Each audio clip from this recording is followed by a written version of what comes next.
older women are reclaiming their identity in a way we haven't seen for generations. This story explores why inner freedom, self-definition, autonomy, and spiritual sovereignty matter more now than ever.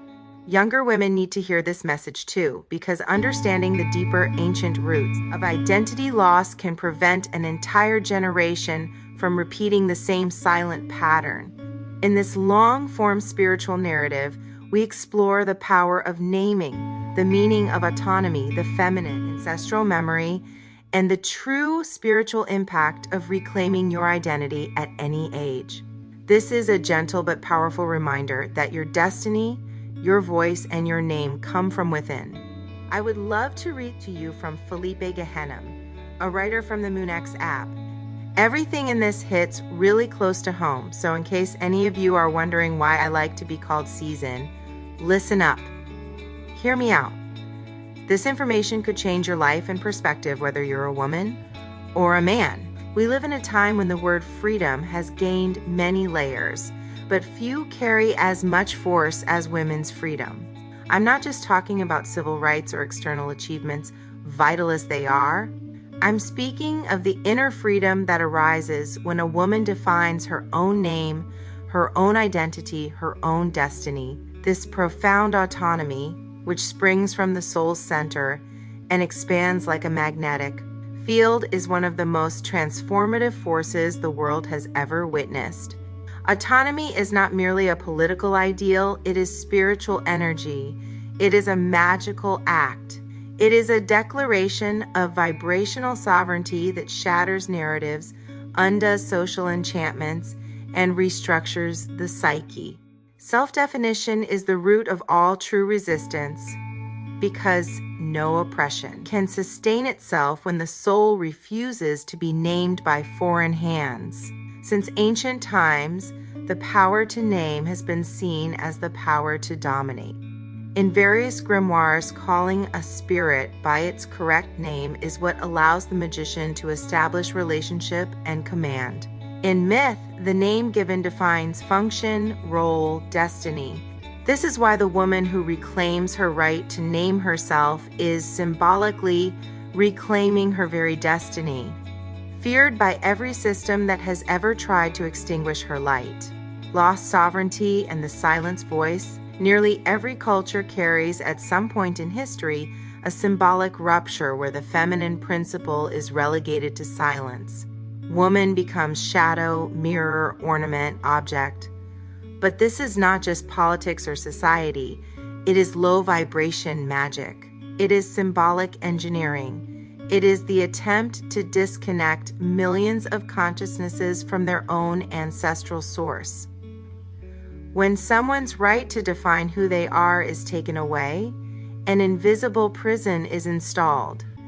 This prison has no walls. It has narratives. It has expectations. It has pre-established roles.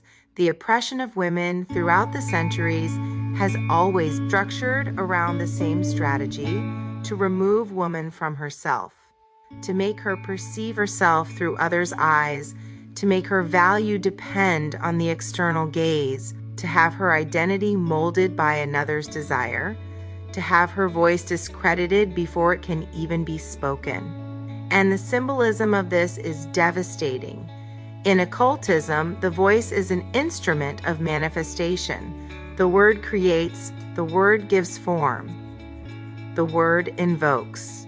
A woman who loses her voice also loses part of her capacity to manage her own reality. It is no coincidence that so many traditions associate the great goddess with the primordial word, with the song that birthed the world, with the whisper that kept the cosmos unified. To silence woman is, spiritually, to silence a dimension of creation itself. The return of the voice, Lilith, Inanna, Isis, Durga. The history of the feminine is marked by figures who embody autonomy as a force of resistance. They appear in myths, epics, and magical traditions as archetypal echoes of what it means to be a woman who refuses to be defined by anyone. Lilith does not bow. She refuses to accept an imposed position, abandons Eden, and chooses exile over living under another's definition. This is why she became a symbol of the indomitable feminine. Inanna, in her descent to the underworld, faces 7 gates and surrenders 7 symbols of power, but returns even greater, for her strength lay not in the adornments but in her essence. She descends to discover who she is beyond the imposed layers.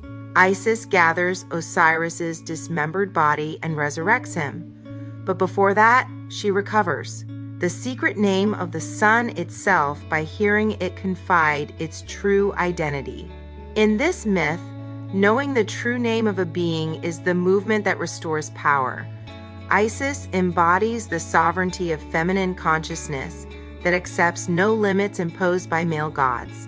Durga is born from the combined energy of all the gods, precisely when none of them can defeat the demon threatening creation. She is the force that emerges when the feminine asserts itself as autonomous and indestructible power.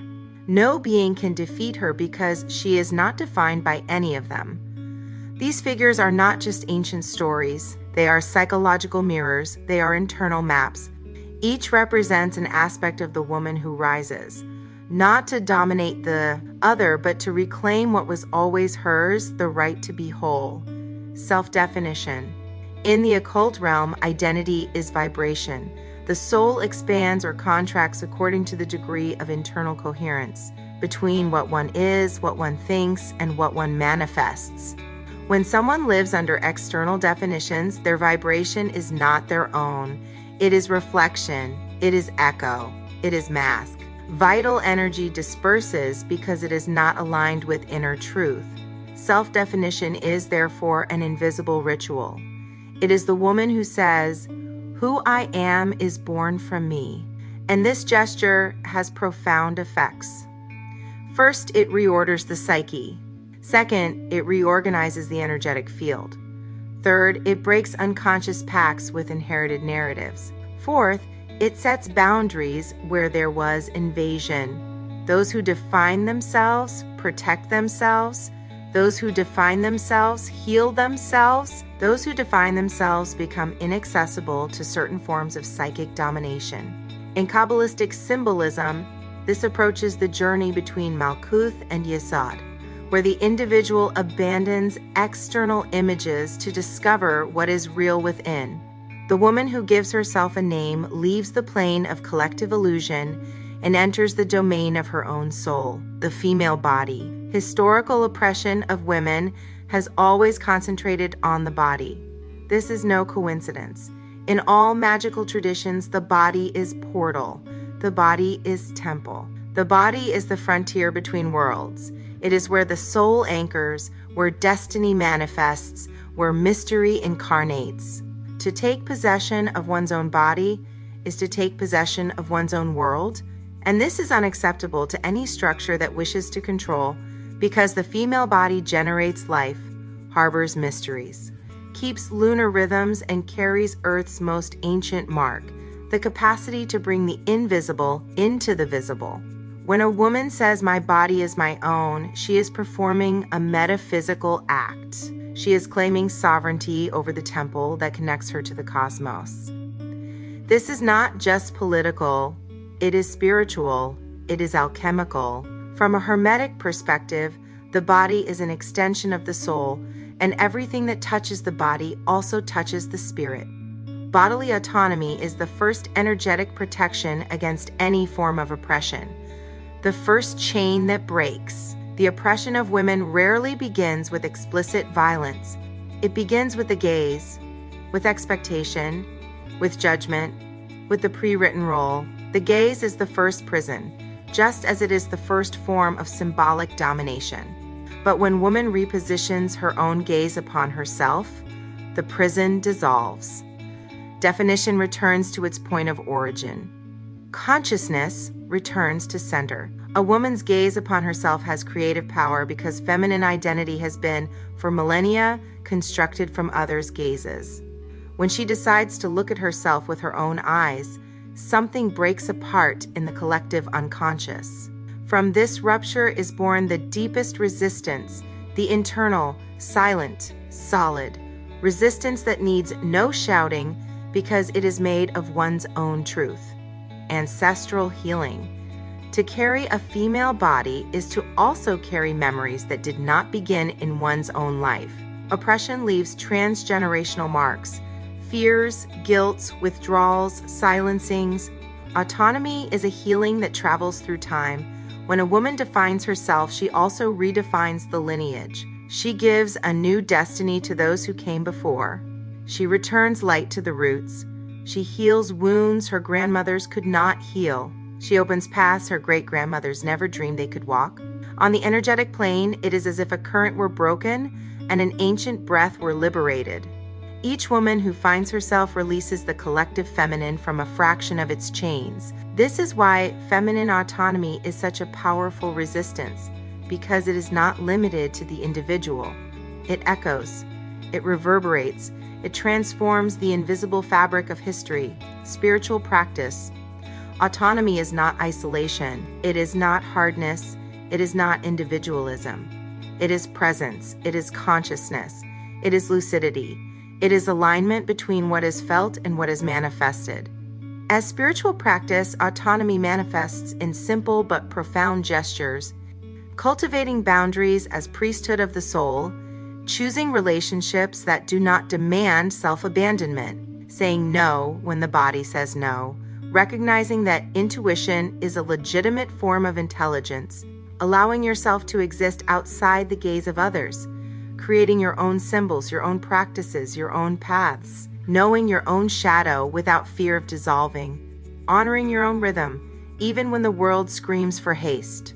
Spiritual autonomy is made of small movements that, when added together, liberate. The feminine that defines itself reveals the world. When a woman returns to herself, something in the world rearranges itself. The integral feminine reorganizes energies around it. Stone shifts position. Current changes direction. Ancient structures crumble. New paths open. The oppressor fears the woman who defines herself because she can no longer be manipulated. She can no longer be captured. She has left the field of symbolic domination and entered the field of inner sovereignty. And inner sovereignty is invincible. The woman who defines herself is reborn. Reborn to herself, reborn to the body, reborn to the soul, reborn to the world. This rebirth is not a single act, it is a process, a continuous ritual, a spiritual discipline. The awakened feminine does not return to what it was. It expands, it rises, it recognizes itself, and in that recognition, it finds the deepest form of resistance, not allowing any external force to define its essence. Women's autonomy is, in the end, a flame that no one can extinguish.